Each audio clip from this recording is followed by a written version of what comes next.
Welcome to Germany vs. USA, and today we're talking about prison.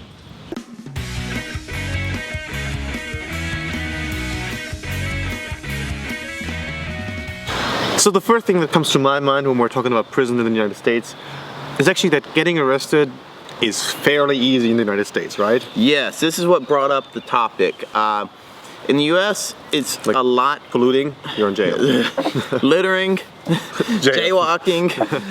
No, but in the United States, it's a lot easier to get arrested than it is in Germany. I'm not saying that the Germans don't arrest people, because they obviously do, but it's just, we're a little quicker to do it. I think with our prisons, it's we read like 1 in every 100 adult in the United States is in jail.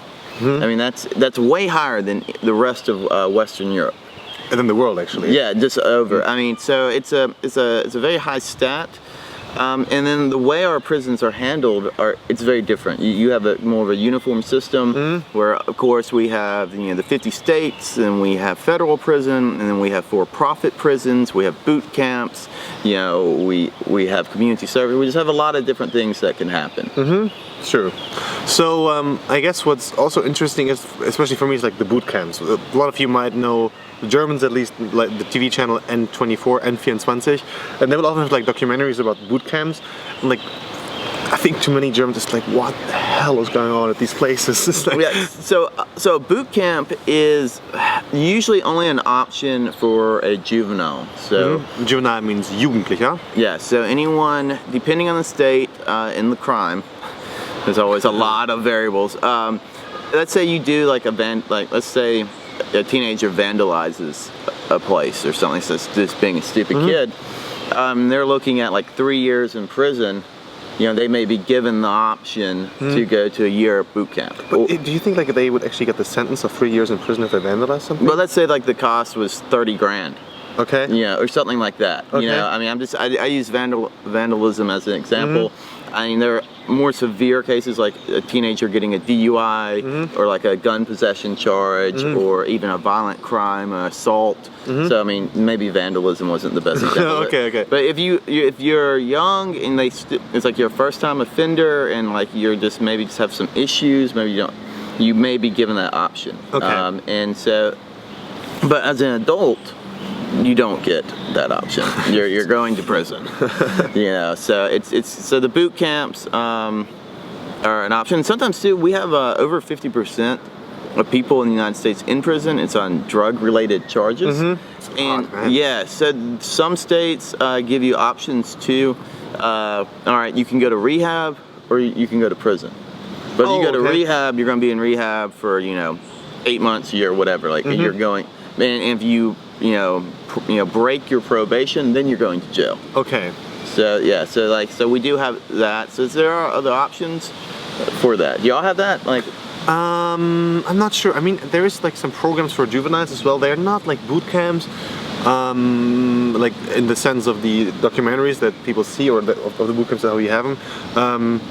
There's very few programs. I know there's like a former like professional like boxer actually, and he has like a program where he does something similar to the boot camp, somewhere in Hesse, I think. But that's like very, very few of those programs, I guess. Very, very few. Have you been to a German prison? For 12 months, like back in the days, it was kind of nice. But no, I've never like seen one. One thing we do in the United States a lot. I'm generalizing here, but when you're in high school, they usually take you to prison. Oh, really? Yeah, it's just you can see a prison. Oh, okay. And so, for whatever reason, maybe it's like, hey, do you really want to be here? Or, hey, this is just how the system is. But they'll take you, and that's most of my friends have been and seen one. Yeah. And that's just something that they do. So like you'll go see it. Okay. Like just visit the prison and see how that is. Right, to see, yeah. Well. In the US, you can actually, there's different kinds of prisons, right? So there's, I guess, state-run prisons or run by the government, I guess. But then there's also like private companies who run prisons, is that right? Yeah, that's right. So we have federal prisons, then you have state prisons, and then you have local jails. So this is kind of a fun fact. Jail actually means like a local holding place, where a prison is like a long-term sentence. So you usually go for like a night or something, right? Right, right. But yeah, to get back to the point, yeah, there are for-profit prisons, and it's a huge debate in the United States. Because basically what these companies do, they build prisons, they run them, or they buy prisons from states and run them. So like Arizona and Louisiana have for-profit prisons. And so what that means is they have contracts with the companies who will run their prisons. And part of the controversy is in that contract, they have to be between 80 to 100% occupied. Right. Otherwise, the state gets fined, like for a breach of contract, and has to pay the company for empty cells. So the state basically needs prisoners to put needs prisoners basically. Otherwise, they will have to pay a fee, right? Right. A fine. Right. They have to pay a fee. So that's a huge controversy because that looks like it's an incentive to keep people in jail longer or to sentence people to jail, and so. There's a lot of controversy about that, and it's probably also to make it more cost efficient, I guess, right? Well, it is to make it more cost efficient. So it's not like they're just blatant, right. But yeah, so it'll be more efficient, and it's also another controversy on it is when you have a government-run program, it has to be really transparent. Right. Where these private companies can cut corners. Okay. And so there's been some criticism on, basically the quality of life, the amount of food, et cetera, et cetera. Right, right. So, there's pros and cons because of expense and management and everything. But yeah, it's interesting. I just couldn't imagine that ever taking place in Germany. No, I think there will be a huge uproar if like prisons were about to be privatized, basically, or run by private companies. I don't think you would see that in Germany. Like I know that in Hesse they tried that with one prison, but it didn't work out also because it was against some kind of law. So yeah, you wouldn't. I don't think that's gonna fly in Germany. Yeah, that's kind of interesting. There's a place in Arizona called Tent City, and just Google Tent City, Arizona, and it's an outside prison. Yeah. And there's a lot of controversy about it because. So it's just tents actually? Yeah, it's very, very. Strict and minimal, and like people, like the sheriff out there has been, I don't know, he's a very controversial figure. Okay. He's a very strict law enforcer. He's been accused of racial profiling, being unconstitutional.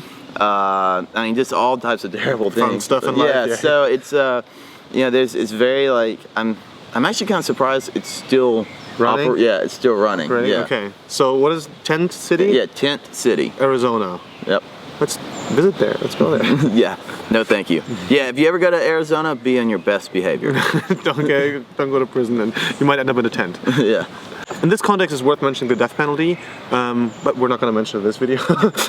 We're not mentioning the death penalty because it is such a huge topic, and it's just kind of a standalone topic. Stay out of trouble, kids.